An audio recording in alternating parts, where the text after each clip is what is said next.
Hello नमस्कार मित्रांनो, मी आनंद आणि स्वागत आहे तुमचं पुनश्च एकदा आपल्या यूट्यूब चॅनलमध्ये. तर पहा, अतिशय महत्त्वपूर्ण आणि आनंदाची अशी बातमी आहे, ती म्हणजे ग्रामसेवक भरतीचा निकाल हा जाहीर झाला आहे. तर जिल्ह्यानुसार निकाल हा जाहीर झाला आहे. तर हा निकाल तुम्हाला आपल्या टेलिग्राम चॅनलवरती पाहायला मिळणार आहे. तसेच मित्रांनो, तुम्ही निकाल पाहताना बऱ्याचशा साऱ्या चुका करतात. तुम्ही काय चुका करतात त्यावर एक नजर टाकूयात. पण त्याच्या अगोदर पाहूयात कोणकोणत्या जिल्ह्याचा निकाल जाहीर झाला आहे. तर आपल्या स्क्रीनवरती पाहू शकता. तर आपण टेलिग्रामवरती सर्व जिल्ह्याचा निकाल हा प्रसिद्ध केला आहे.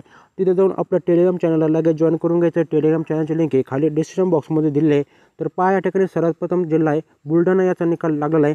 त्यानंतर आहे नागपूरचा सुद्धा निकाल लागलेला आहे. लातूरचा सुद्धा निकाल हा प्रसिद्ध झाला आहे. त्याचबरोबर रायगड व वाशिम व त्याचनंतर सर्वात एक नंबर रिझल्ट हा कोल्हापूरचा प्रसिद्ध झाला होता. तो आपल्या टेलिग्राम चॅनलवरती तुम्हाला पाहायला मिळेल. तर पाहू शकता, या ठिकाणी सर्व निकाल हा आपल्या टेलिग्राम चॅनलवरती तुम्हाला पाहायला मिळणार आहे. तर याचबरोबर आता तुमचा जिल्ह्याचा जर निकाल लागला नसेल तर तुम्हाला ते कशा चेक करायचं आहे ते सांगतो. तर आता या ठिकाणी महाराष्ट्रातील सर्व जिल्ह्यांच्या जे काही जिल्हा परिषद आहे त्याचा लिंक आपल्या टेलिग्राम चॅनल तुम्हाला पाहायला मिळेल. तुमच्या जिल्ह्यातील तुमचे झेडपी तुम्हाला सिलेक्ट करायचे. तिथे जाऊन तुम्हाला त्या लिंकवर टॅप करायचं आहे. त्यानंतर तुमचा जिल्ह्याचा निकाल लागला की नाही ते तुम्ही आता घर बसल्या चेक करू शकता.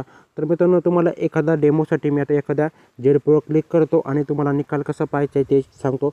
तर सर्वात प्रथम आता आपण जे काही कोल्हापूरचे झेडपी त्यावर क्लिक केलं आहे तर पाहू शकता अशा काही प्रकारचा इंटरफेस शो होईल. या ठिकाणी जाऊन तुम्ही आता तुमचा ग्रामसेवकचा निकाल लागला आहे की नाही ते चेक करू शकता.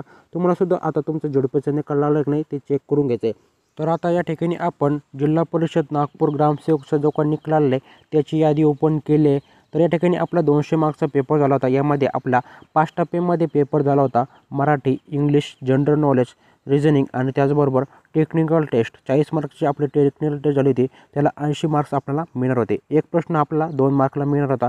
तर पाहू शकता या ठिकाणी आपण जी काही नागपूर ग्रामसेवकची यादी ओपन केली तर आपल्या स्क्रीनवरती पाहू शकता. आता मित्रांनो, या ठिकाणी तुम्हाला तुमचा निकाल पाहताना पाहू शकता तुमचा रोल नंबर दिला आहे. त्याचबरोबर तुमचा रजिस्ट्रेशन नंबर आणि तुमची कास्ट, त्यानंतर तुमचं नाव या ठिकाणी आहे. त्याचबरोबर तुम्हाला तुमचा जे काही पेपर झाला 5 टप्प्यामध्ये कोणत्या विषयामध्ये तुम्हाला किती मार्क्स पडलेत त्याच्यासुद्धा डिटेल तुम्हाला इथे दिलं आहे. आणि यानंतर तुम्हाला टोटल किती होते 200पैकी त्याच्यासुद्धा डिटेल तुम्हाला इथे पाहायला मिळतील. तर पाहू शकता या ठिकाणी आपला जो पहिला टप्पा होता तो मराठीच होता. त्यानंतर इंग्लिश, त्यानंतर JK, त्यानंतर रिझनिंग आणि टेक्निकल टेस्ट अशा 5 टप्प्यामध्ये आपला पेपर झाला होता. त्याचे मार्क्स आणि त्याचे एकूण टोटल मार्क्स अशा सर्व डिटेल तुम्हाला इथे पाहायला मिळणार आहेत. त्याचबरोबर मित्रांनो, आता तुम्ही म्हणताल या लिस्टमध्ये आम्हाला 90 मार्क्सपेक्षा कमी मार्क्स पडले तर या यादीमध्ये आमचं नाव कशाप्रकारे चेक करायचं आहे. तर पहा, 90पेक्षा जर तुम्हाला 1 मार्क जर कमी असेल तर तुम्हाला या लिस्टमध्ये तुमचं नाव दिसणार नाही. कारण की मित्रांनो, त्यांचा क्रायटेरियाच आहे किमान 90 मार्क असणे. तर मित्रांनो, असा होता माहितीपूर्ण व्हिडिओ. जर तुम्हाला यामध्ये जर काही अडचणी असेल तर नक्कीच आम्हाला कमेंट करून कळवा व आपल्या टेलिग्राम चॅनल तुम्ही जॉईन करून घ्या. कारण की मित्रांनो, आपण तिथं सर्व लिस्ट हे अपलोड केल्यात. तर भेटूयात मित्रांनो पुढच्या माहितीपूर्ण व्हिडिओसोबत. तोपर्यंत धन्यवाद मित्रांनो.